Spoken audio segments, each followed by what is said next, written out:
다 같이 자리에 일어서셔서 찬양대의 조악에 맞추어 주일 예배 하나님께 드리겠습니다.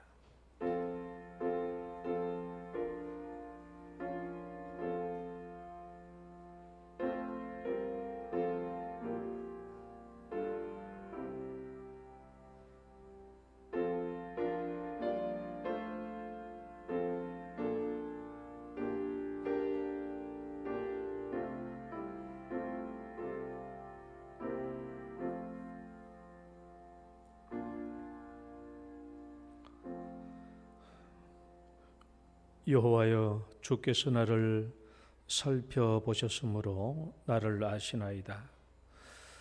주께서는 내가 앉고 일어섬을 아시고 멀리서도 나의 생각을 밝히 아시오며 나의 모든 길과 내가 눕는 것을 살펴보셨으므로 나의 모든 행위를 익히 아시오니 여호와여, 내 혀의 말을 알지 못하시는 것이 하나도 없으시니이다. 주께서 나의 앞뒤를 둘러싸시고 내게 안수하셨나이다. 아멘. 사랑과 은혜가 많으신 하나님 아버지, 한 주간 동안 저희들의 삶을 인도하여 주시고 오늘은 거룩한 주일에 주 앞에 올라와 우리 하나님께 예배할 수 있도록 인도해 주심을 감사합니다. 이 시간 하나님을 만나 뵙는 시간이 되게 하옵시고 우리의 영혼과 육체가 강건하게 솟아나는 시간이 되게 하여 주옵소서. 저희들의 마음과 생각을 아시는 하나님, 저희들의 간절한 심령을 통찰해 주시며 성도 각자의 심령에 합당한 은혜와 자비를 베풀어 주옵소서. 예수님 이름으로 기도드립니다. 아멘. 찬송가 2장입니다.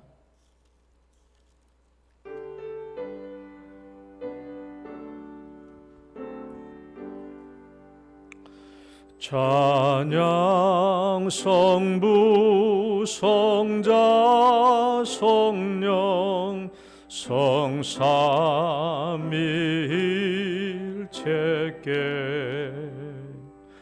영원 무궁하기까지 영광을 돌리세.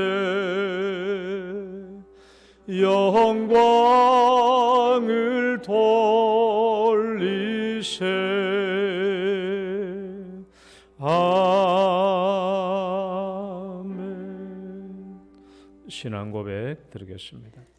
전능하사 천지를 만드신 하나님 아버지를 내가 믿사오며 그 외아들 우리 주 예수 그리스도를 믿사오니 이는 성령으로 잉태하사 동정녀 마리아에게 나시고 본디오 빌라도에게 고난을 받으사 십자가에 못 박혀 죽으시고 장사한 지 사흘 만에 죽은 자 가운데서 다시 살아나시며 하늘에 오르사 전능하신 하나님 우편에 앉아 계시다가 저리로서 산 자와 죽은 자를 심판하러 오시리라.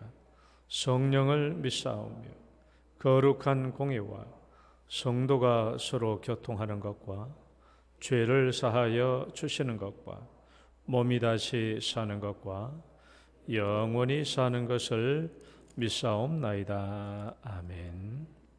교동문 9번 시편 15편의 말씀. 여호와여, 주의 장막에 머무를 자 누구오며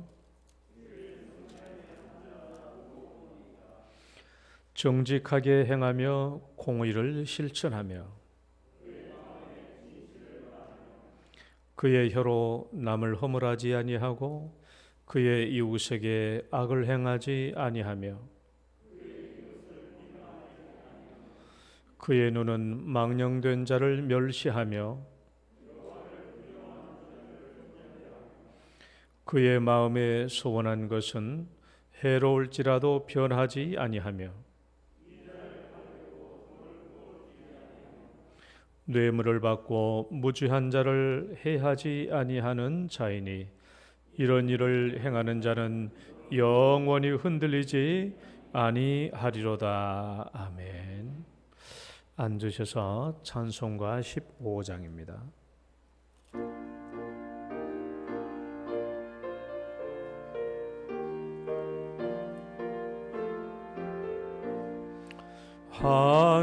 하나님의 크신 사랑 하늘에서 내리사 우리 맘에 항상 계셔 온전하게 하소서. 우리 주는 자비하사 사랑 무한하시니 두려워서 떠는 자를 구원하여 주소서. 걱정 근심 많은 자를 성령 감화하시며 복과 은혜 사랑받아 평안하게 하소서. 처음과 끝이 되신 주님 항상 인도하셔서 마귀 유혹 받는 것을 속히 끊게 하소서. 전능하신 아버지여 주의 능력 주시고 우리 맘에 임하셔서 떠나가지 마소서. 주께 영광 항상 돌려 천사처럼 섬기며 주의 사랑 영영토록 찬송하게 하소서. 우리들이 거듭나서 흠이 없게 하시고 주의 크신 구원마다 온전하게 하소서. 영광에서 영광으로 천국까지 이르러 크신 사랑 감격하여 경배하게 하소서. 아멘. 송국달 장로님 기도 인도하시겠습니다.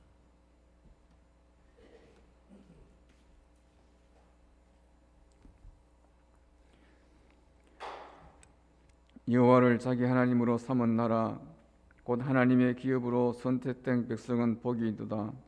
아멘. 하나님 아버지, 은혜와 사랑을 진심으로 감사드립니다. 지난 한 해를 은혜 가운데 지내게 하시고 또 새로운 한 해를 주는데 벌써 2개월이 지나고 또 3월 첫 주를 맞이하게 하시니 감사합니다. 하나님, 힘들고 어려웠던 시기가 속히 지나갈 수 있도록 주님 도와주시고 이제 참으로 다시금 일상을 회복할 수 있는 은혜가 있도록 은혜를 베풀어 주옵소서. 하나님, 먼저 우리들 자신을 돌아봅니다.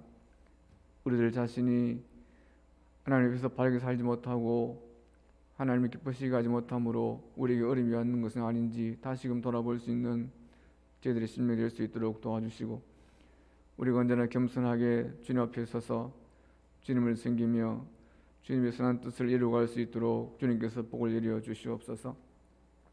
아버지 하나님, 먼저 또한 이 나라와 이 민족을 기억하여 주옵소서. 아버지 하나님, 많은 믿음의 사람들이 이 나라와 이 민족을 지키기 위해서 또 주의 나라를 확장하기 위해서 피 흘리고 아버지 고통을 당하였던 많은 시간들이 있었음에도 불구하고 아버지 저희들이 그들을 본받아 살지 못하는 것을 불쌍히 여주시기를 주님 간절히 원합니다. 아버지 하나님, 이 나라가 다시금 주님 앞에서 선택받은 나라가 될 수 있도록 주님 도와주시고, 그러나 이 민족을 통해서 하나님이 계획하시고 원하시는 일들을 행할 수 있도록 주님 도와주시며, 이 나라가 온전히 하나님의 나라로 또 하나님의 거룩한 백성으로 세워질 수 있도록 주님 복을 내려 주시옵소서. 하나님 아버지, 또한 이 나라에 있는 많은 교회들을 기억하여 주시옵소서. 교회들마다 참으로 아버지 하나님이여 부흥을 외치고 있지만 아버지 하나님 그 부흥이 무엇을 위한 것인지를 다시금 돌아볼 수 있도록 도와주시고, 진정 그리스도인으로서 하나님을 섬기며 또 이웃을 섬기는 교회로서의 부흥할 수 있도록 주님 도와주시기를 간절히 원합니다. 하나님 아버지, 또한 교회를 이끌어갈 수 있는 아버지 교육자들과 또한 모든 직분자들을 주님께서 붙잡아 주시옵소서. 아버지 교회에 세워진 아버지 하나님이 교육자들에게 힘을 다하여 주시고, 그들의 진실과 또한 정직함으로 성실함으로 공의로 아버지 교회를 이끌어가며 성도를 이끌어가며 선한 믿음의 본으로 세워질 수 있도록 주님 도와주시고, 또한 모든 직분자들에게 힘을 다하여 주셔서 직분자들이 교회 가운데서 헌신하고 충성하는 그 아름다운 모습을 통해서 교회가 은혜로워지고 또 세상에 밝아진 역사가 일어날 수 있도록 주님 도와주시기를 간절히 원하고 소원합니다. 하나님 아버지, 특별히 모든 성도들에게도 은혜를 베풀어 주시옵소서. 모든 성도들이 참된 그리스도의 제자로서의 삶을 살아갈 수 있도록 주님 도와주시기를 간절히 원합니다. 우리의 모습이 주님을 닮아서 우리를 보는 세상 사람들이 우리를 통하여 예수 그리스도를 발견할 수 있도록 도와주시고, 또한 우리를 통해서 세상이 더 밝아질 수 있도록 주님께서 은혜를 베풀어 주시옵소서. 오늘날 욕먹는 그리스도인이 아니고 욕먹는 교회가 아니고 다시금 과거처럼 아버지는 칭찬받는 교회, 신뢰받는 교회, 신뢰받는 성도들이 될 수 있도록 주님께서 은혜를 베풀어 주시옵소서. 하나님 아버지, 또한 특별히 우리 영동교를 붙잡아 주시기를 간절히 원합니다. 원래 가정의 복음과 가정의 제자를 위해서 저희들이 아버지 기도하며 또 한 해를 시작했습니다. 하나님께서 우리 영동교에 속한 모든 성도들의 가정이 복음화 될 수 있도록 주님 도와주시고, 그래서 우리의 자녀들이 믿음으로 잘 자라날 수 있도록 주님 도와주시며, 예배가 살아나고 또 하나님을 숨기는 찬양이 살아나게 하시고, 또 모든 예배마다 모일 때마다 감동이 있는 예배가 될 수 있도록 도와주시고, 은혜의 시간이 될 수 있도록 주님 도와주시기를 간절히 원하고 소원합니다. 특별히 아버지 병든 자들을 주님께서 기억하여 주시옵소서. 이 시간도 병상에서 간절히 낫기를 원하는 주의 종들에게 은혜를 베풀어 주시고, 주님 찾아가셔서 그들을 만지시고 치료하여 주셔서 주님 앞에 나와 예배하며 찬양할 수 있도록 주님 도와주시기를 간절히 원하고 소원합니다. 하나님 아버지, 우리의 자녀들을 붙잡아 주시옵소서. 우리의 자녀들이 또한 새로운 학기를 시작했습니다. 우리의 자녀들이 믿음으로 잘 성장할 수 있도록 도와주시고, 세상 속에서 빛과 소금으로 잘 성장하여 또 하나님 앞에 영광 돌릴 수 있도록 도와주시고, 머리 되게 하시고 위에 있게 하시되 겸손하게 온유하여 모든 사람들에게 칭찬과 존경받는 우리의 자녀들 될 수 있도록 주님께서 은혜를 베풀어 주시옵소서. 하나님 아버지, 이 시간에도 또한 목사님을 세우셨습니다. 목사님께서 또한 말씀을 전하실 때에 아버지 말씀 속에서 하나님 은혜가 나타날 수 있도록 주님 도와주시고, 그 말씀을 듣는 우리 모든 성도들의 마음을 열고 그 말씀을 들으며 그 말씀을 따라 살아갈 수 있는 힘과 은혜가 있도록 주님께서 복을 내려주시기를 간절히 원하고 소원합니다. 하나님 아버지, 오늘도 이름도 없이 빛도 없이 아버지 구석구석에서 교회를 살피며 성도를 돕는 주의 모든 종들에게 은혜를 베풀어 주시고, 은밀한 가운데 보시는 주님께서 그들에게 아버지의 한량없는 은혜를 베풀어 주시옵소서. 오늘도 우리 예배를 주님께서 기쁘게 받아주시고 우리의 심령에 하나님의 한량없는 은혜를 채워 주시옵소서. 감사드리옵고 예수님의 이름으로 기도하옵나이다. 아멘.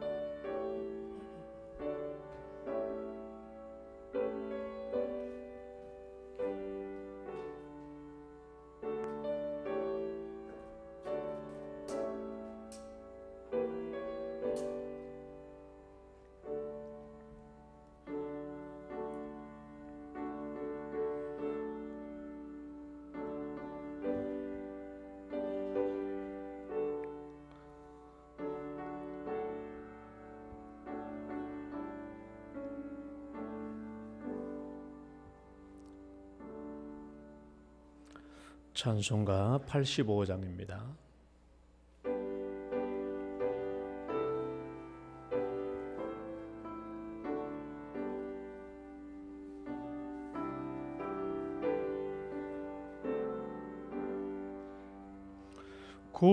구주를 생각만 해도 이렇게 좋거든.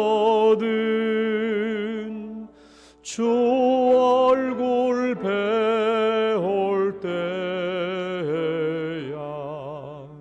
얼마나 좋으랴. 만민의 구주 예수의 귀하신 이름은 천지에 있는 이름 중 비할 데 없도다. 참 회개하는 자에게 소망이 되시고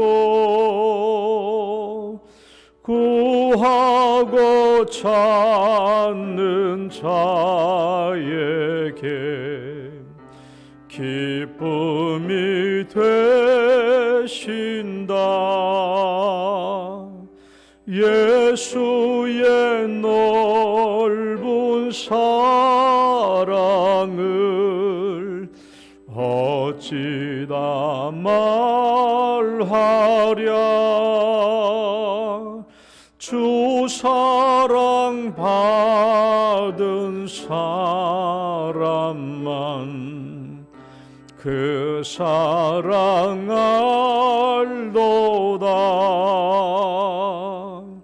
사랑의 구주 예수여 내 기쁨 되시고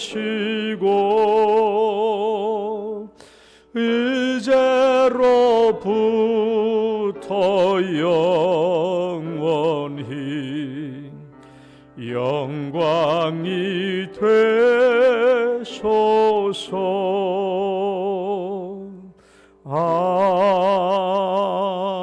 아멘. 오늘 주신 하나님 말씀 창세기 2장 보겠습니다. 창세기 2장 22절에서 25절 말씀.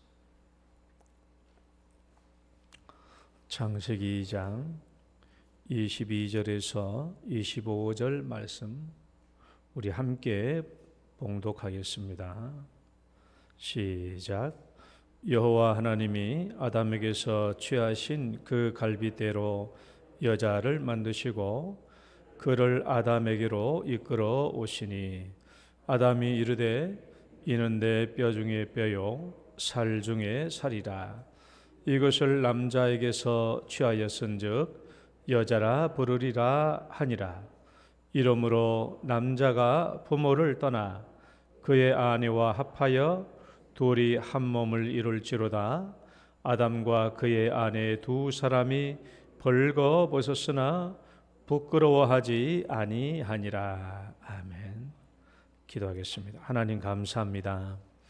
오늘도 거룩한 주일 주셔서 또 함께 주의 말씀을 듣게 하시니 감사합니다. 사람이 떡으로만 살 것이 아니요 하나님의 입에서 나오는 모든 말씀으로 살 것이라 하신 것은 우리가 육체로만 사는 것이 아니요 하나님께서 주신 생명으로 삶으로 하나님의 말씀을 우리에게 주신 줄 믿습니다. 오늘 또 이 말씀이 우리에게 양식이 되게 하시고 우리의 영혼이 든든히 서며 변화되는 삶의 기준이 되게 하여 주옵소서. 예수님 이름으로 기도드립니다. 아멘. 할렐루야. 옆 사람 인사합시다. 잘 오셨습니다. 주 이름으로 축복합니다. 오늘 3월 첫째 주일입니다. 작년 12월 달 첫째 주 들어갈 때 드디어 이제 겨울이 시작되는구나. 이 겨울이 언제 지날고 했더니 눈 깜짝하니까 겨울이 다 지나고 말았어요. 시간이 빨리 지나가요? 천천히 지나가요? 화살처럼 지나가요? 쏜살같이 지나가잖아요. 쏜살같이. 저는 주일 설교하면은 오후부터 다음 주일 뭐 설교하지? 이제 막 찾다가 그렇게 한 주일 설교 준비하면 또 홀라당 주일 한번 까먹고 또 이렇게 생각하면 일주일이 얼마나 빨리 오는지 몰라요. 일주일이. 그러니까 저는 시간이 굉장히 빨리 가요. 일주일이 지나면 또 오고 또. 저는 참 부러운 게 가수들이 제일 부럽고 그다음에 교사들이 부럽더라고요. 왜?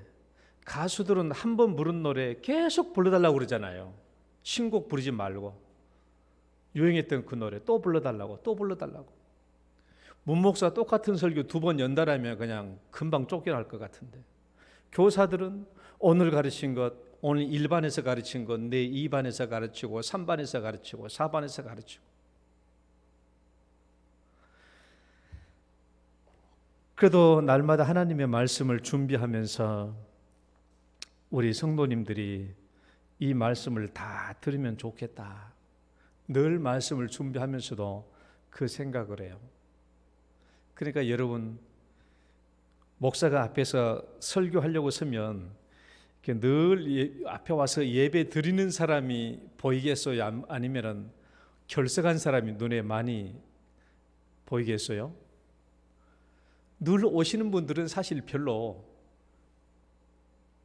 걱정되거나 근심되는 건 없어요. 왜냐하면은 늘 오시는 분들은 들으시니까. 그러나 예배 안 들으시는 분들이 늘 염려가 돼요. 왜? 나는 하나님께서 주신 말씀을 다 하는데 그분들은 예배에 참석 안 하니까 못 받는 거예요. 그러니까 예수님이 늘 말씀하신 대로 있는 자는 받을 것이고 있는 자는 더 부약이 될 것이고 없는 자는 있는 것마저 빼앗기리라. 이게 영적인 원리예요. 듣는 사람은 계속 듣고 더 영적으로 풍성해지고 삶이 풍성해지는데 못 듣는 사람은 계속 있는 것도 잃게 되고 믿음도 잃고 못 들고 다 잃게 되는 것이죠. 여러분 날마다 여러분의 삶이 영적으로 부여지시기를 축원합니다. 오늘은 결혼에 대한 이해를 좀 말씀을 드리려고 해요. 결혼에 대한 이해. 자, 제가 가정에서 발생되는 몇 가지 문제점들을 제가 좀 가져와 봤어요. 첫 번째는 자, 이제 곧 우리 화창한 봄날이 돼가요. 토요일부터 아내는 교회 갈 준비를 하려고 차곡차곡 주일 준비를 합니다. 이 모습을 지켜보던 남편이 갑자기 말해요. 여보, 우리 내일 가족 야외 나들이 가자. 그러니까 아내가 말합니다. 아니 내일 주일인데 어디를 가요? 아이들 데리고 교회 갈 겁니다. 그러니까 남편은 그만 입을 꼭 닫죠. 대화가 이렇게 맥없이 끝나고 나면 아내도 마음이 언짢습니다. 다음 날 예배를 드리면서도 집에 혼자 남아있을 남편을 생각하면 마음이 영 불편하죠. 봄날이 지나가는 막바지 남편이 또 가족 야외 나들이 얘기를 꺼냅니다. 여보, 내일 주일은 빼먹고 야외 나들이 가자. 내일이 매화산 철쭉 절정이래. 그래서 아내가 안 돼요. 내일 주일인데 교회 가야죠. 이제 남편의 말에 좀 혈기가 돋습니다. 당신은 매일 교회야. 우리 가족도 한 번쯤 야외 나가서 함께 보낼 수도 있잖아. 왜 당신 생각대로만 고집해? 이건 결혼 생활이야. 가정 생활이라고. 당신 혼자만 생활하는 게 아니야. 들어보니 남편의 말이 틀린 것도 아니죠. 그래서 아내가 약속합니다. 그럼 이번 딱 한 번만이야. 근데 이것이 어찌 딱 한 번만으로 끝나겠습니까? 이것이 불신자와 결혼에서 발생되는 가정 문제의 한 단면이죠. 또 두 번째입니다. 아들의 결혼 날짜가 정해졌습니다. 우리 아들의 가정 날짜, 결혼 날짜가 정해졌어요. 아들이 아버지 눈치를 보면서 와서 말합니다. 아버지, 우리 결혼식은 우리가 생각하는 대로 결혼식 했으면 좋겠어요. 어떻게 하려고?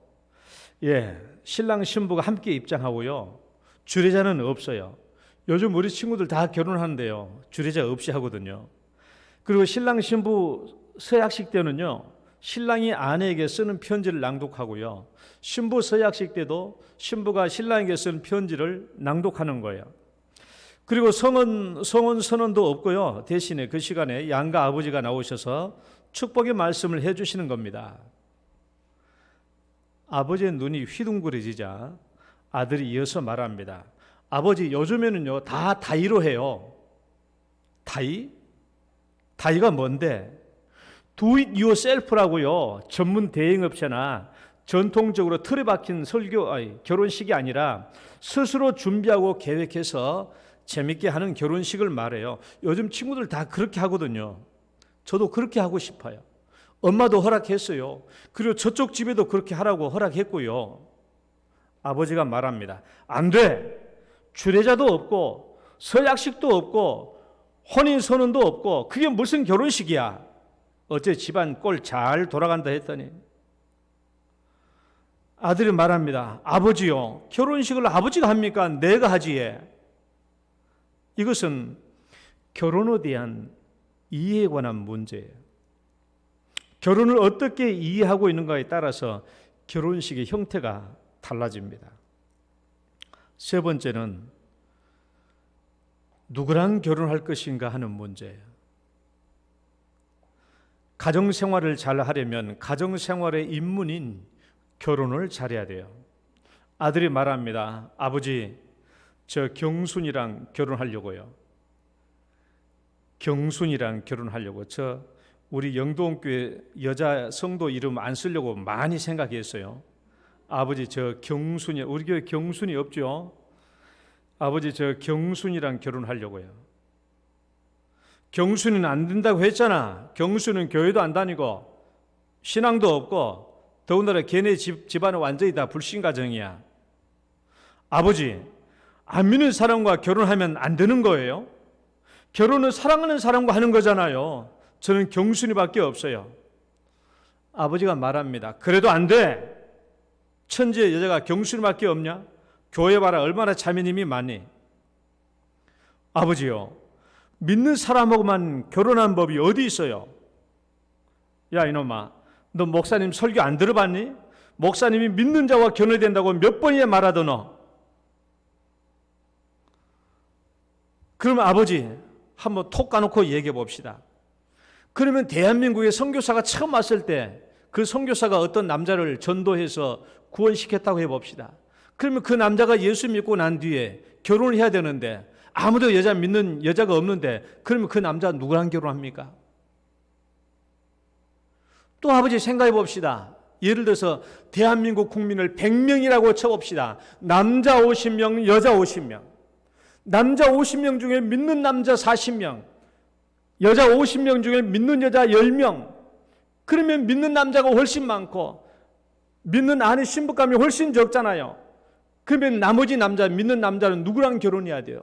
안 믿는 여자랑 결혼해야 되잖아요. 그러니까 목사님 말씀도 틀리고요. 불신자와 결혼할 수도 있는 겁니다. 아버지 정신 좀 차리세요. 지금 어느 시대인데 목사님 말 듣고 삽니까? 이것은 누구랑 결혼해야 할 것인가에 대한 문제예요. 여러분, 이 문제는 제가 이렇게 얘기했지만은 가정 안에서 계속 발생할 수 있는 문제예요. 뭐 가정생활의 문제가 이 세 가지만 있는 것은 아니고 우리 결혼과 관계에서 계속 집안에서 발생될 수 있는 문제에서 제가 꺼낸 겁니다. 여러분, 결혼에 대한 이해가 어떤가에 따라서 결혼식의 형태도 달라지고 가정생활도 달라져요. 가정생활도. 그러니까 신자 플러스 신자의 가정이 있는 반면에 신자 플러스 불신자의 가정도 생겨날 수 있고, 그러면 가정생활의 양태는 얼마든지 달라지는 거예요. 오늘 결혼에 대한 이해를 제가 말씀드리려고 합니다. 제가 지금까지 결혼에 대한 세 가지 결론을 이미 정해줬어요. 자, 첫 번째 한번 읽어보시죠. 첫 번째, 남자 여자 시작. 남자 여자 결혼 가정은 창조 질서다. 이거 여러 번 말했어요. 남자 여자 결혼 가정은 창조 질서예요. 하나님께서 남자와 여자를 창조하셨고 결혼은 남자와 여자랑 하는 것이고 가정을 이루는 것은 하나님께서 이 모든 만물을 창조하실 때 이미 하나님의 계획 안에 있었던 거예요. 그리고 가정 안에서 남편에게 계획되고 설계된 역할이 따로 있고 아내에게 계획되고 설계된 역할이 따로 있었다. 그걸 제가 말씀을 드렸어요. 그러니까 두 번째 결론은 뭐였냐? 한번 읽어봐요. 시작. 기독교의 결혼은 일부일처 백년해로입니다. 성경에서 말하고 있는 결혼은 일부일처제예요. 그걸 백년해로. 따라해봐요. 일부일처 백년해로. 예, 이거 뭐 더 설명할 필요 없죠. 제가 준비는 길게 해왔는데. 그 다음에 세 번째, 결론 세 번째. 시작. 부부는 하나님이 짝지어 주신 천상배필이다. 또는 천생배필이다. 여러분, 결혼 부부는요 천생배필이에요. 천생배필. 하나님이 짝지어 주신 것입니다. 성경 말씀 그런즉 읽어봐요. 그런즉 시작. 그런즉 이제는 둘이 아니요 한 몸이니 그러므로 하나님이 짝지어 주신 것을 사람이 나누지 못할지니라 하시니. 누가 짝지어 줬다고요? 하나님이. 아니, 내가 좋아가지고 내가 이 여자 좋아가지고 내가 결혼했는데 하나님은 뭐라고 그래요? 하나님이 짝지어 주셨다라고 말해요. 하나님이 짝지어 주셨다.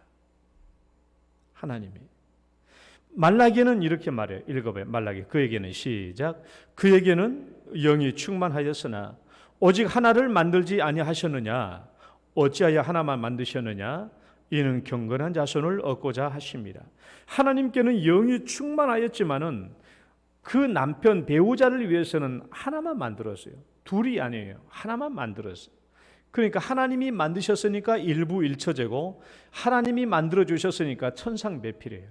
그러니까 내가 어떻든지 간에 결혼식을 다 끝내고 결혼식 마지막 끝나고 신랑 신부 출발하잖아요. 신랑 신부 결혼식 마치고 신랑 신부 출발할 때는 그때는 뭐예요? 이 남자는, 내 아내는, 내 신랑은, 내 신부는 하나님이 나를 위해서 짝져 주신 천상배필이다라고 그렇게 믿고 출발을 해야 돼요. 그게 신앙이고, 그리고 이것이 성경 안에서의 결혼식입니다. 이것까지는 제가 설명을 다 했어요. 앞에 설명했어요. 오늘은 제가 이것 설명하려고 하는 거예요. 자, 여러분은 결혼을 어떻게 생각하시는지, 결혼을 어떻게 이해하고 있는지, 다음 세 가지 항목을 제가 말할 테니까 나는 결혼을 이거라고 생각해 하는 것을 한번 선택해 보세요. 1번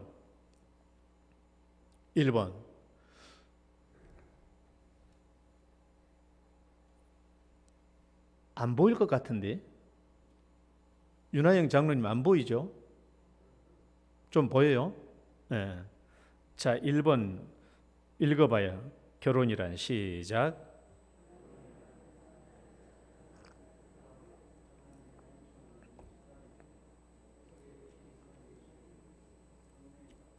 자, 결혼이란 남자 여자 두 사람의 결합으로 하나님께 은총을 얻는 수단이 되며 교회의 신성한 예식이요 성례이다.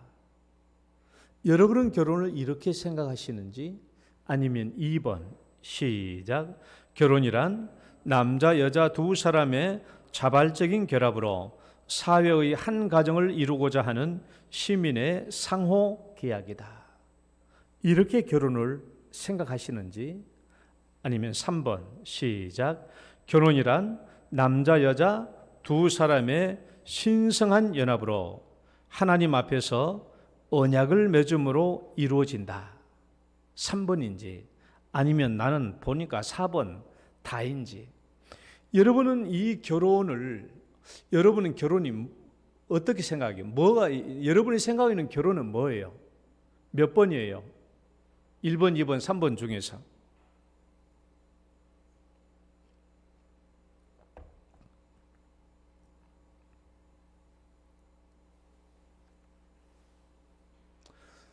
이 세 가지는, 그러니까 뭐 지구상에 있는 결혼식은 여러 가지 다양하게 많이 있는데 궁극적으로 이 세 가지로 규결돼요. 세 가지로. 이 세 가지로 규결됩니다. 여러분은 몇 번인 것 같아요? 1번, 2번, 3번 중에서. 우리 손전인 장로님이 대표를 한번 해봐요. 몇 번 같아요?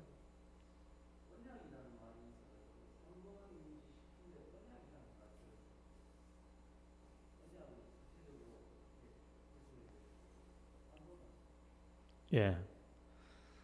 자, 제가 세 가지 결혼식에 대한, 결혼에 대한 세 가지 정의를 제가 이렇게 가져와 봤어요. 가져와 봤는데 제가 이제 설명을 할 겁니다. 자, 1번. 결혼에 대한 세 가지 관점 중에서 1번은 결혼을 성례로 보는 관점이에요. 성례로.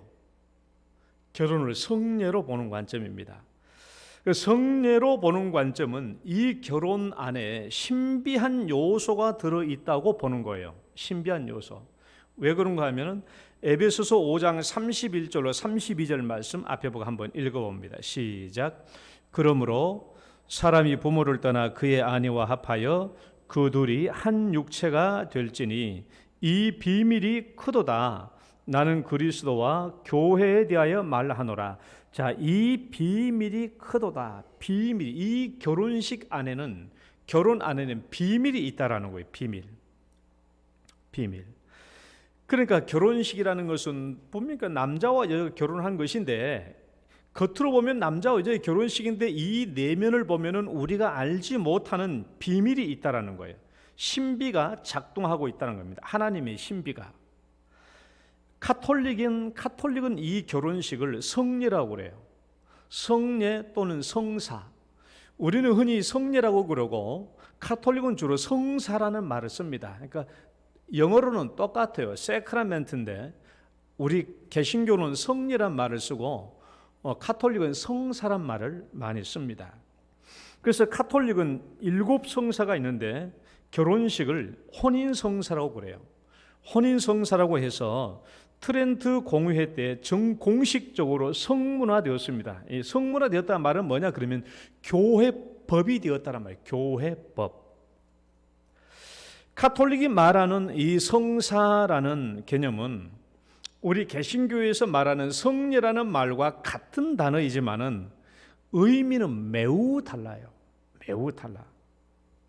카톨릭이 말하는 성사라는 개념은 그 예식을 행할 때마다 하나님이 특정한 방식으로 이 예식에 임재하셔서 그 예식에 참여하는 사람에게 직접적인 은총을 베풀어 주신다라는 거예요. 그러니까 결혼식은 결혼식인데 이 결혼식을 행할 때 하나님이 특정한 방식으로 이 결혼식에 임재하셔서 이 결혼식하는 두 사람에게 특별한 은총을 베풀어 주신다라는 거예요.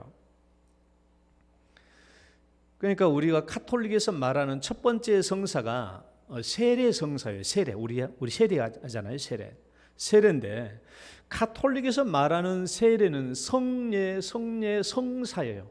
우리 개신교에서 말하는 세례 개념하고 아주 다릅니다. 그러니까 카톨릭에서 말하는 이 세례는 이 세례가 성사기 때문에 이 세례 자체가 뭘 주냐? 이 세례 자체가 구원을 줘요. 구원. 그러니까 카톨릭은 세례를 받을 때 구원을 받아요. 구원을 받아. 그러니까 세례를 받을 때 구원을 받고, 그러니까 카톨릭은 다 세례를 받을 때 뭘 줘요? 이름을, 세례명을 따로 주죠. 그러니까 카톨릭에서는 이 세례명 자체가 곧 자기의 구원의 이름이에요. 그런데 우리 개신교는 그렇지 않죠. 우리 개신교는 세례식은 부차적이에요. 이제 곧 3월 넷째 주로 성례식 하는데 세례식은 부차적입니다. 내가 아무리 이 사람에게 세례를 줬다고 할지라도 이 사람이 진짜 참 믿음을 가진 게 아니라면은 목사가 아무리 100번 세례를 줘도 구원이 없는 거예요. 또 세례 받는 사람이 100번 세례를 받는다고 할지라도 중생되는 믿음이 가지고 있지 않으면 이 세례는 필요 없는 거예요. 세례를 주는 것은 우리가 개신교에서 우리가 세례를 주는 것은 이 사람이 중생하는 믿음을 가졌다라고 인정하고 주는 것이죠. 그러나 카톨릭은 그게 아니에요. 신부가 세례를 주면 이 예식을 통해서 하나님의 은총이 임하고 그래서 이 사람이 구원을 받는 거예요. 그러니까 카톨릭에 있는 7성사를 거쳐야 되기 때문에 카톨릭은 절대적으로 신부의 주권에, 신부의 은총에 의존할 수밖에 없어요. 그렇게 되어 있습니다. 그러니까 카톨릭에서 말하는 결혼은 성례예요. 예를 들면 이렇죠. 카톨릭이나 우리도 오늘날 결혼을 성례라고 보는 게 틀렸다는 건 아니에요. 예를 들면 세속적인 결혼과 우리 기독교인의 결혼을 좀 구분하기 위해서 우리가 우리의 결혼을 거룩한 예식이다, 성례다, 그렇게 표현하는 것은 틀린 게 아닙니다. 그러나 공식적인 교회법에서 성례는 우리 개신교는 무엇밖에 없어요? 세례와 성찬 2개밖에 없고, 예수님이 이 2가지만 예식으로 주셨기 때문에 다른 것은 예식으로 준 것이 없어요. 세례와 성찬만 우리는 성경에 따라서 성례로 봅니다. 카톨릭은 그게 아니라 7가지를 다 성례로 보는 것이죠. 그 예식 자체에 하나님의 특정한 은총이 있다라는 거예요. 그러나 우리 개신교는 카톨릭, 우리 기독교인만 결혼식이 있는 것이 아니라 세상 사람도 다 함께 결혼식 하는 결혼식 제도이기 때문에 그렇지는 않다, 우리는 그렇게 얘기하고요. 그러니까 우리는 결혼식을 카톨릭의 성례로 보는 것은 옳지 않습니다. 그러나 우리가 세상과의 결혼은 좀 구별해 봐야 될 필요는 있죠. 그런 의미에서 우리가 우리의 결혼식을 거룩한 예식이다, 그렇게 말하는 것은 틀리지 않습니다. 이제 오늘 성경 말씀에서 방금 이제 읽었는데, 이 결혼식 안에 놀라운 신비가 있다. 이건 놀라운 신비다라고 이렇게 에베소서 말씀하고 있지 않아요? 놀라운 신비다. 이 비밀이 크도다라고 했을 때 이 비밀, 미스테리온, 신비라는 말은 뭐냐 그러면, 사도 바울이 말한 이 개념은 결혼식 자체의 신비가 있다라고 말한 이유는, 이 개념은 이거예요. 남자와 여자의 결혼인데 이것을 교회와 그리스도와의 관계로 비유했을 때 여기에 놀라운 신비가 드러난다라는 거예요.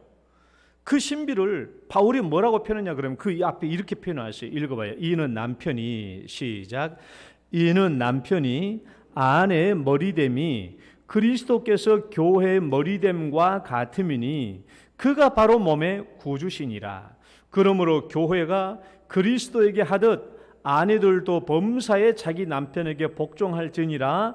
남편들아, 아내 사랑하기를 그리스도께서 교회를 사랑하시고 교회를 위하여 자신을 주심같이 하라. 이걸 보고 비밀이라는, 놀라운 비밀이 있구나, 결혼이라는 것이. 두 사람, 남자와 여자의 결혼인데 이 결혼을 교회와 예수의 관계와 비유했을 때, 연결시켰을 때 여기에 이렇게 놀라운 관계가 있다라는 거예요. 그래서 남자와 여자와의 결혼이 이 놀라운 의미가 드러난다라는 거예요. 예수와 그리스도와 교회의 관계를 비유로 했을 때. 그러니까 아내가 왜 남편에게 순종하고 복종해야 되지? 교회가 예수님께 순종하고 복종하는 것처럼. 남편은 왜 아내를 사랑해야 되지? 예수님께서 자기 생명을 바쳐 교회를 위하여 몸을 주셨기 때문에. 이런 비유가 놀랍게 그 의미가 드러난 거예요. 그러니까 이 결혼 것이 참 신비하고 놀랍구나 라고 말한 것이죠. 이 두 결혼 자체가, 이 카톨릭처럼 이 결혼 자체가 하나님이 놀라운 은총을 부어주시는 특별한 수단이라는 게 아니에요. 수단. 카톨릭은 수단으로 보고 있거든요. 세례는 수단입니다. 수단. 어떤 수단? 하나님의 구원의 은총을 부어주시는 수단이에요. 그럼 우리는 그렇지 않죠. 믿음이 구원을 주는 것이지 세례식 자체가 구원을 주는 수단이 아니라는 것이죠. 그러니까 우리는 믿음이지만, 그래서 카톨릭은 결혼을 성례로 보는 것인데 우리 성경의 입장에서는 그게 아니에요. 그러니까 우리 대한예수교 장로의 총회 헌법에도 보면은, 뒤에 보면은 혼인 예식 보면 제일 첫 번째가 혼인은 성례가 아니므로 그렇게 설정이 났어요. 성례가 아니에요. 그렇게 보고 있고, 그다음에 두 번째, 결혼에 대한 두 번째 관점, 결혼을 계약으로 보는 관점이에요. 계약. 자, 2번인데, 동그라미 2번인데 한번 읽어봐요. 결혼이란, 시작.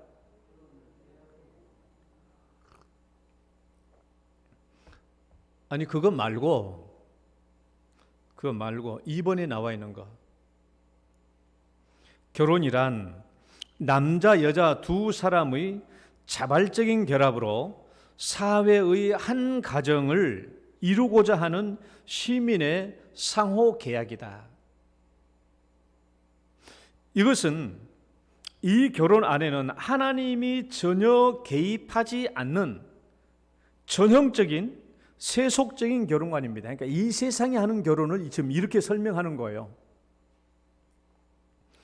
대부분 사람들은 이 원칙에 의해서 결혼을 합니다. 우리 대한민국 혼인법에도 두 대상 간의 계약적 합의라고 얘기하고 있어요. 계약적 합의. 건전한 두 시민이 존경받을 만한 주례자를 두고 신랑과 신부 두 사람이 서로 계약을 맺음으로 결혼이 성취된다라고 얘기합니다. 이 결혼의 핵심은 뭐냐? 계약인데 계약이라는 것이 조건적이라는 거예요. 조건적. 한마디로 말하면 이 계약이 잘 지켜져야, 신랑과 신부가 서로 이 계약이 잘 지켜져야 그 결혼이 계속 유지될 수 있다라는 것이죠. 만약 한 편이 그 계약을 깨뜨리면 그 계약은 무효가 되는 거예요.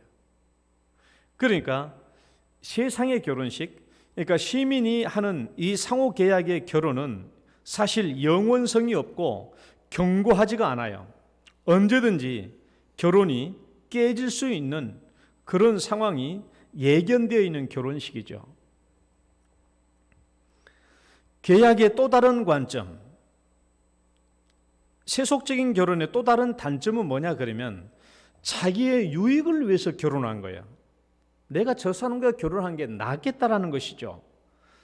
그러니까 내가 결혼식을 하다가 이 여자보다 더 좋은 여자가 생겼다 그러면 얼마든지 기존의 결혼을 파기하고 새로운 더 좋은 여자와 결혼할 수 있어요. 그러니까 맨 처음에 있는 결혼을 이혼하고 두 번째 새로운 사람과 결혼할 수 있어요. 물론 도덕적 비난을 받을 수는 있겠지만 얼마든지 가능한 거예요. 엊그제 보니까 우리 홍상수 영화 감독이 또 베를린 영화제에서 각본상을 받았다고 뉴스에 나왔어요. 홍상수 이 영화 감독이 그 영화 배우 김민희 씨랑 같이 살잖아요. 자기 본처는 버려버리고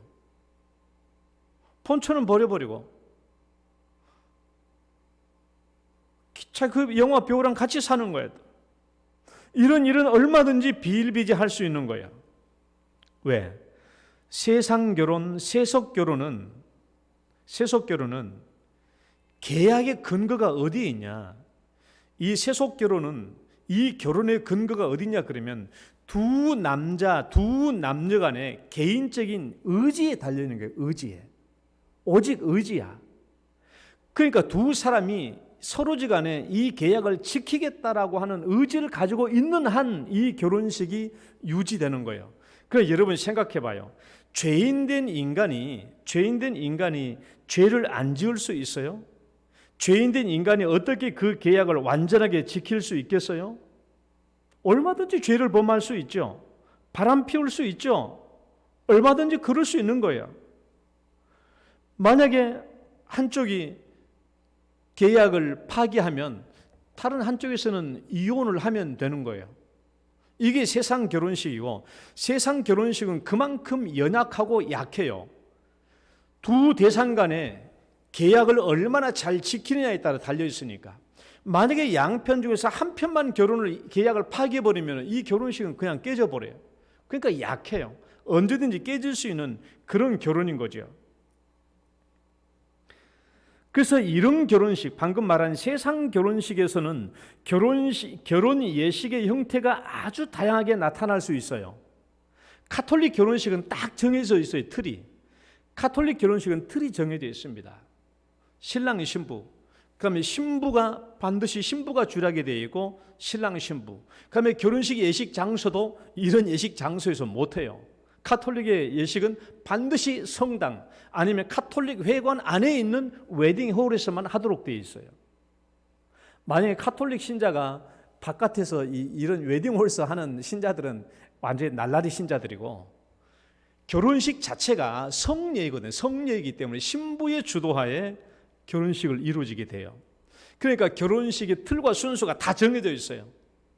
그런데 우리 방금 말한 세속적인 결혼식은요, 얼마든지 결혼식이 달라질 수 있어요. 주례자 없이 할 수도 있어요. 여러분, 주례자 없는 결혼식 봤어요? 안 봤어요? 봤죠? 요즘 결혼식 많이 하잖아요. 주례자 없을 수 있어요. 신랑 신부 같이 입장할 수 있어요. 혼인서약 그 필요 없을 수 있어요. 아내에게 쓰는 편지를 낭독할 수 있고 신랑이 쓰는 편지로 낭독할 수 있어요. 누가 뭐라고 할 사람이 아무도 없어요. 왜? 결혼식 두 자체가 두 대상 간의 자유의지를 가지고 하는 계약이니까 그래요. 결혼이. 그런데 문제는, 따라해봐요. 그런데 문제는, 따라해보시라고. 그런데 문제는 우리 그리스도인들 자녀들까지도 그런 결혼식을 좋다고 그런 결혼식을 호응하고 있다는 데 문제가 있는 거예요. 우리 자녀들도 세상 산다는 그런 결혼식, 멋지다, 좋다, 그렇게 생각하고 있다는 거예요. 결혼식 장소야 교회에서 하든 웨딩홀에서 하든 호텔에서 하든 아니면 야외 정원에서 하든 그건 문제가 되지 않죠. 그러나 중요한 것은 뭐예요? 그 결혼식의 내용이에요. 내용. 마지막 세 번째 봐요. 결혼을 언약으로 보는 관점이에요. 세 번째 항목이었죠. 읽어봐요. 결혼이란, 시작. 결혼이란 남자 여자 두 사람의 신성한 연합으로 하나님 앞에서 언약을 맺음으로 이루어지는 거예요. 결혼을 언약의 관점으로 보는 것이 우리 성경적인 관점의 결혼식입니다. 왜냐하면 성경 전체는 결혼을 언약적 관점으로 보고 있어요. 여러분, 이스라엘 백성들과 하나님의 관계를 어떻게 봐요? 언약이라 보고 있잖아요. 언약. 하나님과 이스라엘 백성들의 관계를 언약으로 보고 있잖아요. 그래서 구약 성경을 보면은 이스라엘 백성들이 우상을 숭배하고 하나님 떠난 것을 뭐라고 그래요? 항상 음행이라고 표현하죠. 음행. 남편과 아내가 결혼한 언약 관계인데 서로 언약을 깨뜨리고 다른 남편, 다른 아내와 하는 것을 음행이라고 하잖아요. 그러니까 하나님께서 하나님과 이스라엘 백성 관계를 언약으로 설명하고 있는데 이것을 항상 뭘로 하나님 말씀하시냐? 남편과 아내의 결혼 관계로 보고 있는 거예요. 그러니까 하나님은 하나님과 이스라엘 백성들의 관계도 언약 관계고 남편과 아내의 맺음도 언약 관계라는 거예요. 그러니까 결혼은 언약 관계인 거예요. 언약 관계. 언약. 구약 성경에 호세아를 보면 1, 2, 3장에 잘 나타나 있고 말라기 2장 14절 말씀을 한번 읽어볼까요? 이는 시작. 이는 너와 내가 어려서 맞이한 아내 사이에 여호와께서 증인이 되시기 때문이라. 그는 네 짝이요 너와 서약한 아내로 돼 내가 그에게 거짓을 행하였도다. 자, 그 내 아내는 내 짝이요 너와 서약한 아내. 서약이 이제 베리트, 언약이라는 말이 언약, 베리트, 언약이라는 말이고, 그래서 하나님은 결혼을 언약이라고 보는 것이죠. 언약. 또 잠언서 2장 16절 17절 말씀 한번 읽어봐요. 시작. 지혜가 또 너를 음녀에게서 말로 호리는 이방 계집에게서 구원하리니 그는 젊은 시절에 짝을 버리며 그의 하나님의 언약을 잊어버린 자라. 그래서 음녀를 뭐라고 얘기하냐? 하나님의 언약을 잊어버린 자. 즉 하나님 앞에서, 결혼은 하나님 앞에서 남편과 맺은 언약인데 그 언약을 버리고 음녀가 됐다라는 거예요. 그렇다면 왜 성경은 결혼을 언약으로 보는가?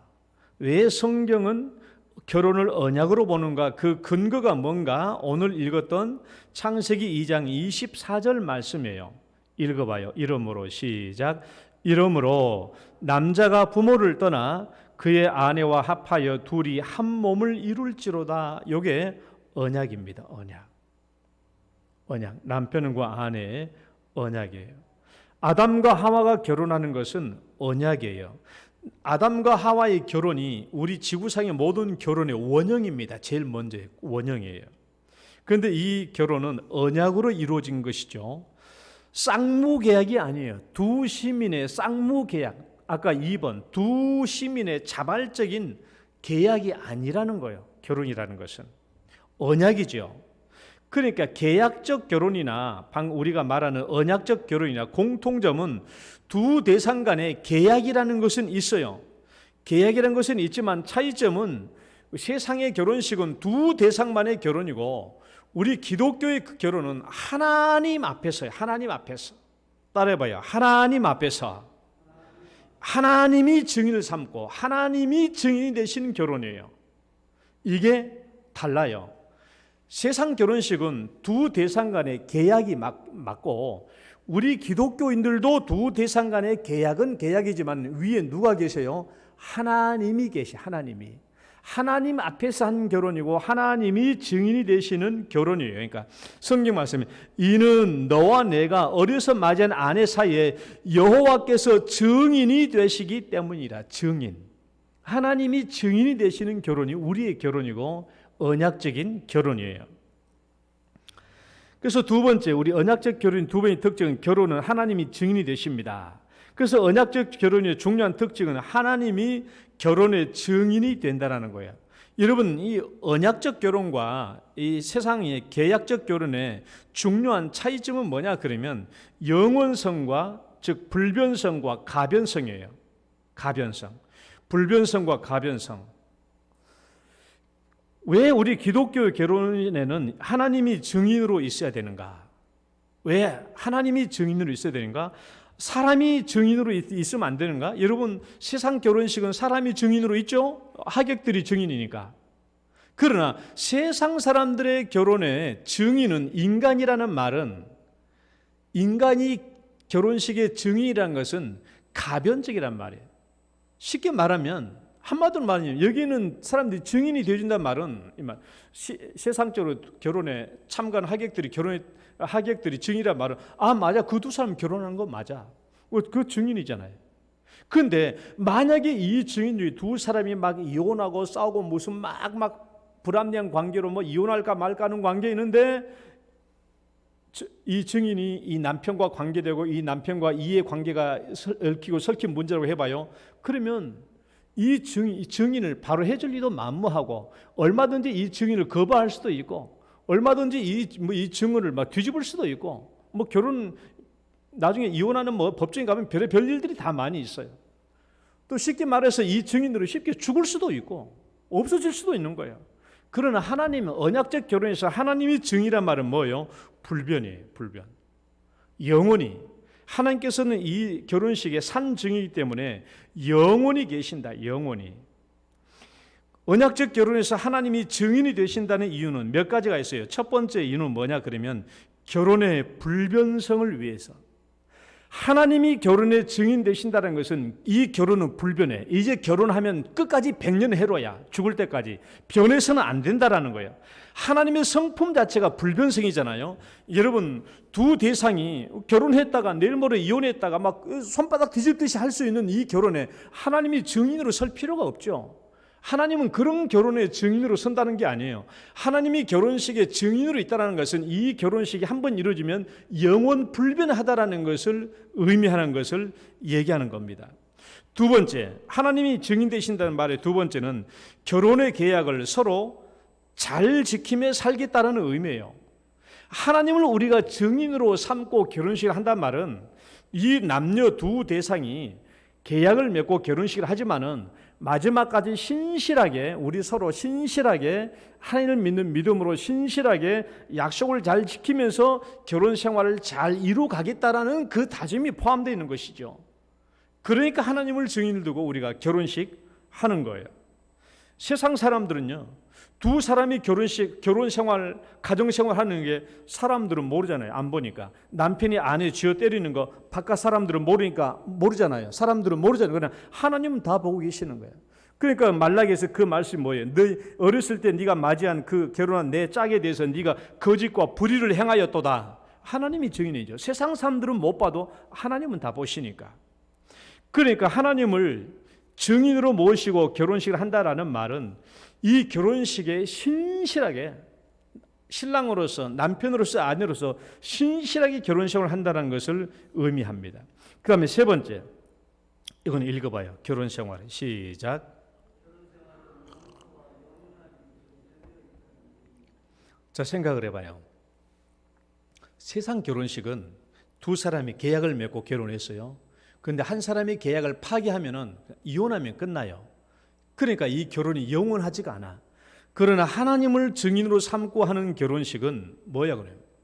하나님을 증인으로 삼고 하는 결혼식은 결혼식을 한다고 할지라도 인간은 죄인이라 믿는 남자라도 바람 필 수 있어요, 없어요? 있어요, 없어요? 죄인이니까 필 수 있죠. 죄를 범할 수 있는 거예요. 그러나 이 결혼식이 영원하다는 관점에서 보면은 비록 신랑과 신부가 실수와 허물이 발생된다고 할지라도 그것을 용서해주고 용납해준다는 개념이 전제되어 있는 거예요. 전제되어 있어요. 그러니까 우리 언약적 결혼 생활은 하나님이 증인되어 있고 이 결혼이 영원하다라는 관점에서 보면은 100년의 해로다 관점에서 보면 비록 우리는 죄인이니까 혹시라도 안 해야 되겠지만은 남편이나 아내나 여러 가지 실수와 허물이 있을 수 있어요. 그렇다고 할지라도 우리는 뭘 항상 염두에 두고 있어야 돼요? 용서를 염두에 두고 있어야 되는 거예요. 용서. 이게 용서하겠다. 내가 남편을 용서하겠다. 내가 아내를 용서하겠다라는 이 마음이 전제되어 있는 거예요. 그렇게 해야만 결혼이 영속될 수가 있는 것이죠. 결혼이 깨지지 않는 거예요. 그 다음에 마지막 언약적 결혼의 세 번째 특징 읽어봅시다. 시작. 언약적 결혼의 특징은 뭐예요? 하나님을 믿는 두 신자예요. 하나님을 믿는 두 신자. 여러분, 하나님을 증인으로 하고 하나님 앞에서 하는 결혼은 당연히 믿는 두 신자예요. 믿는 두 신자가 결혼하는 거예요. 그러면 믿는 두 신자의 결혼이라고 하는 것은 아담과 하와가 결혼했으니까, 하나님을 믿는 두 사람이 결혼했으니까 믿는 두 신자의 결혼이 맞죠. 그러면 오늘날 우리가 살고 있는 이 시대에도 결혼은 꼭 믿는 두 신자와만 해야 됩니까?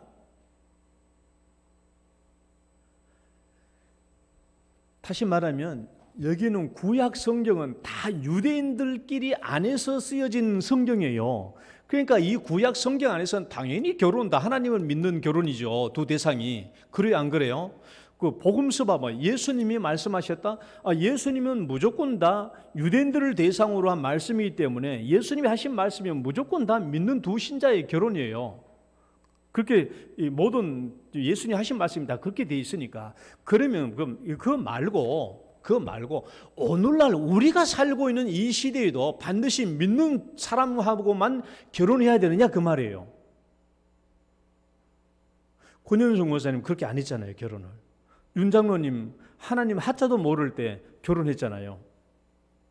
윤 장로님 복 받은 줄 아세요? 참. 권현숙 원사님 내 딸이었으면 난 절대로 안 보냈을 거야, 장로님한테. 그러면 오늘날 우리가 살고 있는 이 시대에도 반드시 믿는 신자와 결혼해야 됩니까? 이것은 우리 자녀들 사이에 계속 일어나고 있는 문제예요. 여러분 생각은 어떠세요? 우리가 아까 맨 처음 서론에서 우리가 문제를 제기했잖아요.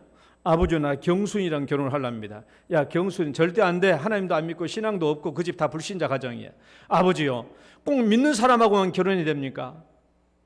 어때요? 오늘날 우리가 살고 있는 이 시대는 절대적으로 기독교인 배우자가 부족할 수도 있어요. 그렇죠? 이 부족한 상황에서도 여전히 결혼은 신자와만 결혼해야 할까요?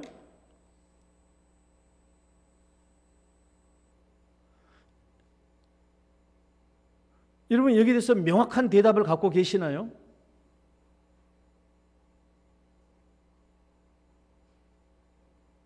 이제 한번 잘 들어봐요. 잘 들어보시고 성경이 우리에게 뭐라고 얘기하는지를 잘 들어봐야 돼요. 그러니까 여러분 이제 할 말이 없어져. 막 자녀들이 와가지고 아버지 생각해 보셔서 대한민국에 선교사가 맨 처음 왔는데 그 선교사가 어떤 남자를 전도했다고 칩시다. 그러면 그 남자는 믿는 사람 한 사람밖에 없는데 결혼되는데 안 믿는 여자밖에 없는데 그럼 안 믿는 여자와 결혼이 되지 않습니까? 한국 인구 100명이라고 쳐봅시다. 남자 50명, 여자 50명. 남자는 50명 중에 40명이 기독교인, 여자는 50명 중에서 10명만 기독교인. 그럼 이 둘 결혼하려면 어떻게 되겠어요? 믿는 여자가 부족한데 그럼 불신자 여자가 결혼이 되지 않겠어요? 그렇게 따지고 들면은 아버지가 뭐라고 대답할 거예요? 그래 대자 말해보니까 네 말이 맞네. 그렇게 얘기하랍니까? 자, 우리가 오늘날 살고 있는 상황을 선교적 상황이라고 그래요. 따라해봐요. 선교적 상황. 선교적 상황이란 말은 하나님을 믿는 사람도 있고 안 믿는 사람도 있고 섞여 있다는 말이에요. 유대인 공동체는 그게 아니잖아요. 그러니까 오늘날 우리가 살고 있는 선교적인 상황이라고 그래요. 믿는 자도 있고 안 믿는 사람도 있고 함께 섞여져 있는 거예요. 자, 바울이 이제 이방 지역에 처음으로 이제 선교를 시작했잖아요. 선교를 시작하고 믿는 자를 만들어내고 교회를 세웠습니다. 그때 사도 바울의 서신, 그러니까 사도 바울의 모든 서신은 유대인만 살고 있는 곳에 편지를 쓴 게 아니에요. 신자와 불신자가 마구 섞여져 있는 선교적 상황에 있는 교회들에게 쓴 편지예요. 그 편지에 고린도후서 6장 14절 15절 읽어봅니다. 너희는 시작. 너희는 믿지 않는 자와 멍에를 함께 매지 말라. 의와 불법이 어찌 함께하며 빛과 어둠이 어찌 사귀며 그리스도와 벨리알이 어찌 조화되며 믿는 자와 믿지 않는 자가 어찌 상관하며. 이 말씀을 보면 멍에를 매다라는 말은 헬라어로 보면 제가 써놨어요. 헬라어는 헤테로지게오라는 말이에요. 헤테로지게오.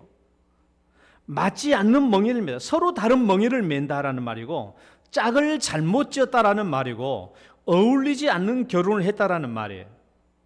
그러니까 불신자와 너희는 믿지 않는 자와 멍에를 함께 매지 말라라는 말은 믿지 않는 자와 함께 결혼을 하지 말란 말이에요. 불신자와 결혼하지 말란 말입니다. 결혼은 언약이기 때문에 불신자와 함께 멍에를 맬 수 있는 게 아니에요. 또 사도 바울이 과부된 자들에게 이렇게 말씀한 게 있어요. 과부들에게 아내가 읽어봐요. 시작. 아내가 그 남편이 살 동안에 매여 있다가 남편이 죽으면 자유하여 자기 뜻대로 시집갈 것이나 어디서만 하라? 주 안에서만 하라. 과부들이 다시 결혼할 때도 주 안에서만 하라. 물론 처음 한 결혼도 당연히 주 안에서만 해야 되겠지만은 과부가 다시 재혼할 때도 어디서만 하라? 주 안에서만 하라. 그러나 그 다음 문구 봐봐요. 그러나 읽어봐요. 시작. 그러나 내 뜻에는, 자, 잘 봐요. 내 뜻. 앞에까지는 하나님의 명령이야. 앞에까지는 하나님의 명령이고 그러나 내 뜻에는 에서는 내 뜻은 사도 바울의 개인적인 견해예요. 내 뜻. 내 견해에는 그냥 지내는 것이 더욱 복이 있으려다. 나도 또한 하나님의 영을 받는 줄로 생각하노라. 내 뜻은 주 안에서 과부들이 재혼하는 것, 또 신자들이 결혼하는 것은 주 안에서만 하라. 신자들끼리 하는 것은 하나님의 명령이에요. 명령인데 내 뜻으로는 과부를 설명할 때 내 뜻에는 라고 말할 때는 자기의 견해를 말한 거예요. 그러니까 바울 자신의 견해와 하나님의 명령을 구분해 놓고 있는 거예요. 주 안에서 결혼한 것은 하나님의 뜻과 명령이죠. 또 이 비슷한 문구가 고린도전서 7장 25절 말씀 봐봐요. 처녀에 대하여는 읽어봐요. 시작. 처녀에 대하여는 내가 주께 받은 계명이 없으되 주의 자비하심을 받아서 충성스러운 자가 된 내가 의견을 말하노니 내가 주께 받은 명령은 없다라는 거예요. 하나님께 특별히 받은 명령은 없다라는 거예요. 그러나 내 의견을 말하노니 내 의견. 여기서 말한 내 의견이나 앞에서 말했을 때 내 뜻은 의견이나 뜻은 헬라어로는 똑같아요. 헬라어로는 그노메, 의향, 마음, 의견이란 뜻이에요. 그러니까 내 뜻에는 할 때 그 뜻이나 내 의견은 할 때 의견은 헬라어로 같은 말입니다. 그러니까 사도 바울은 하나님께서 주신 명령하고 자기 개인의 사적인 견해를 구분하고 있는데 신자들끼리 결혼은 하나님의 명령이라는 거예요. 명령. 사도 바울은 사도 바울은 선교 현장에서 살겠습니다. 사도 바울은 선교 현장에서, 그러니까 사도 바울은 전도를 막 시작해서 교회를 세웠어요. 그러면 전도를 막 시작해서 교회를 세웠으면 믿는 자가 절대적으로 많습니까? 불신자가 절대적으로 많습니까? 어때요? 사도 바울이 이제 막 유럽에 가가지고 교회를 세우기 시작했어. 그럼 이제 신자들이 많아요? 불신자가 많아요? 불신자가 절대적으로 많은 상황이죠. 그런 상황에서도 사도 바울은 뭐라고 그랬어요? 신자들끼리와 결혼하는 것이 하나님의 뜻이요 하나님의 명령이라는 거예요. 이것은 바울의 견해가 아닙니다. 견해가 아니고 하나님의 명령이에요. 그런데 사도 바울은 선교적 현장에서 이혼에 대해서 이렇게 설명했어요. 선교적 현장에서 이혼에 대해서 이렇게 말했다고. 한번 읽어봐요. 혹 믿지 아니하 시작. 혹 믿지 아니하는 자가 갈리거든 갈리게 하라. 형제나 자매나 이런 일에 구애될 것이 없느니라. 그러나 하나님은 화평 중에서 너희를 부르셨느니라. 자, 이 말씀을 다른 번역 성경으로 다시 볼게요. 자, 표준 세번역 한번 읽어봅니다. 그러나 시작. 그러나 믿지 않는 사람 쪽에서 헤어지려고 하면 헤어져도 됩니다. 믿는 형제나 자매가 이런 일에 얽매일 것이 없습니다. 하나님께서는 여러분을 부르셔서 평화롭게 살게 하셨습니다. 하나님이 우리를 평화롭게 살게 하셨기 때문에 불신자와 얽매여서 지극한 가정생활에 파국이 오게 생기면 헤어져도 된다는 거예요. 또 공동번역을 읽어봐요. 만일 시작. 만일 믿지 않는 쪽에서 헤어지려고 한다면 헤어져도 좋습니다. 이런 경우에 남녀 교우들은 아무런 속박을 받지 않습니다. 하나님께서는 부르심을 받은 여러분이 평화롭게 살기를 원하십니다. 바울은 신자와 불신자가 섞여 살고 있는 선교적인 현장에서 이제 제 말을 잘 들어요. 잘 들어요. 결론이니까. 선교적인 현장에서 사도 바울은 이렇게 얘기했어요. 불신자가 절대적으로 많고 신자가 절대적으로 적은 이 상황에서 사도 바울은 뭐라고 얘기해요? 신자들끼리만 결혼하라는 거예요. 그런데 동일한 선교적 상황에서는 이혼해도 된다는 좁은 문을 열어놓고 있어요. 그런 내 생각은 이렇습니다.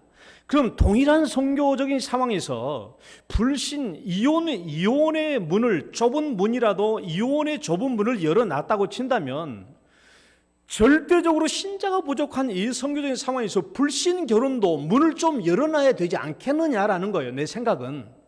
그러나 성경은 그렇지 않다라는 것이죠.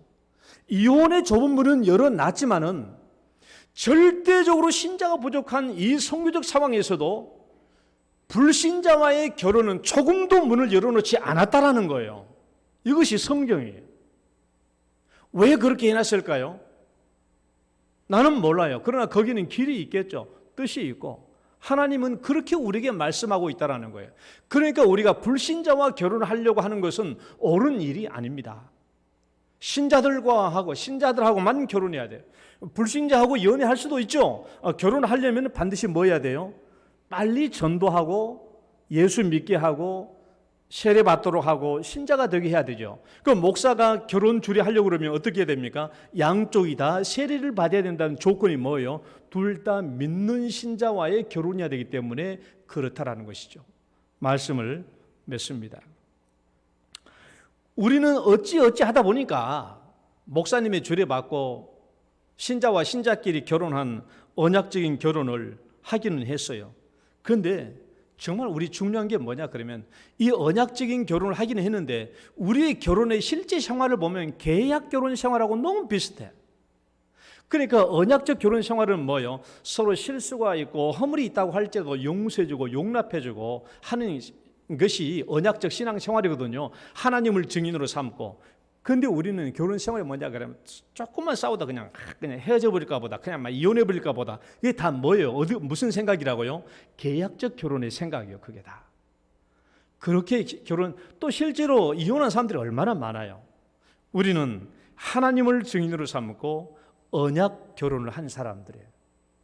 여러분 하나님을 증인으로 삼고 언약적인 결혼에 충실한 가정생활, 결혼생활하는 우리 성도 되시기를 축원합니다. 하나님 감사합니다. 오늘 또 인도하여 주시고 또 이 하나님 말씀을 주심을 감사합니다. 저는 이 말씀이 하나님 말씀으로 믿고 주의 말씀으로 선포하여 싸우니 말씀을 듣는 자들 중에 역사하여 주옵소서. 예수님 이름으로 기도드립니다. 아멘. 찬송가 321장.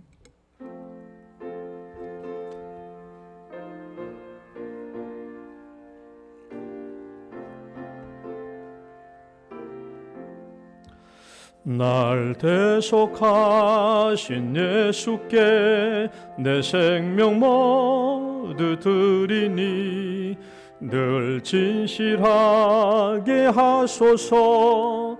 내 구주 예수여, 나 구주 위해 살리라. 내 기쁨 한량 없으리. 내 갈 길 인도하소서. 내 구주의 3절 주 십자가에 달리사 날 자유하게 했으니 내 몸과 마음을 주 위해 다스게 하소서. 나 구주 위해 살리라. 내 기쁨 한량 없으리. 내 갈 길 인도하소서. 내 구주 예수여. 아멘. 하나님 아버지 감사합니다. 주님께서 저희들에게 베풀어 주신 은혜와 축복을 감사드리오며 이 시간 주 앞에 나올 때 11조 예물을 구별하여 드립니다. 하나님께서 우리에게 주신 은혜 감사하고 드렸사오니 하나님께서 기쁨으로 받아주시고 또 주님께 영광이 되게 하여 주옵소서. 드리는 손길, 가정, 그들의 사업장, 자녀들 앞길에도 형통함을 더하여 주옵소서. 또 여러 가지 감사의 제목으로 주 앞에 감사 예물 드립니다. 감사의 제목 위에도 우리 하나님께서 영광을 거두어 주시고 특별한 기도 제목 위에 하나님께서 속히 응답하여 주옵소서. 선교, 구제, 건축 헌금과 또 주일 헌금 위에도 하나님께서 함께 해주시고 제목마다 우리 하나님께서 우리 하나님을 영화롭게 할 수 있도록 잘 쓰여지게 하여 주시옵소서. 병원에서 치유받고 있는 사랑하는 가족들, 또 몸이 불편하여 집안에서 예배드리는 사랑하는 가족들, 동일한 은혜를 베풀어 주시고 늘 성령께서 함께하여 주옵소서. 예수님 이름으로 기도드립니다. 아멘.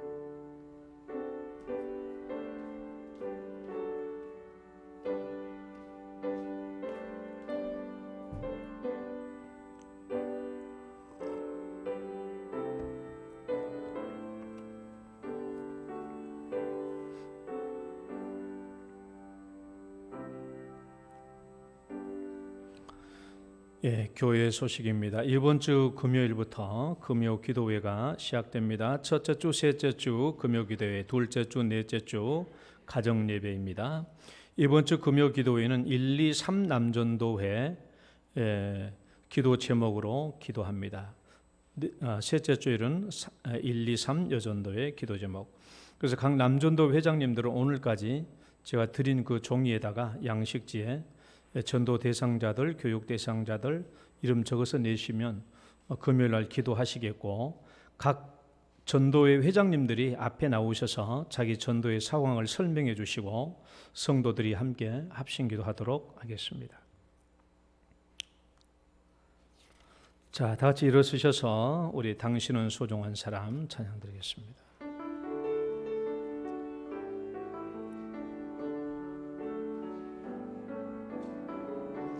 당신은 소중한 사람, 당신은 존귀한 사람, 이 세상에 하나뿐인 당신은 내게 너무나도 소중한 사람. 그런 당신을 사랑해요. 그런 당신을 축복해요. 사랑받기에 합당한 당신을 주의 이름으로 사랑함, 주의 이름으로 축복합니다. 주의 이름으로 축복합니다. 아멘. 이제는 우리를 죄악 가운데서 구원해 주신 우리 구주 예수 그리스도의 은혜와 하나님 아버지의 극진하신 사랑과 성령님의 교통하심이 우리 하나님을 증인으로 삼고 언약적 결혼을 그리고 충실한 언약적 결혼을 이루가기를 소원하는 모든 사랑하는 성도들 위해 이제로부터 영원토록 함께 있을지어다.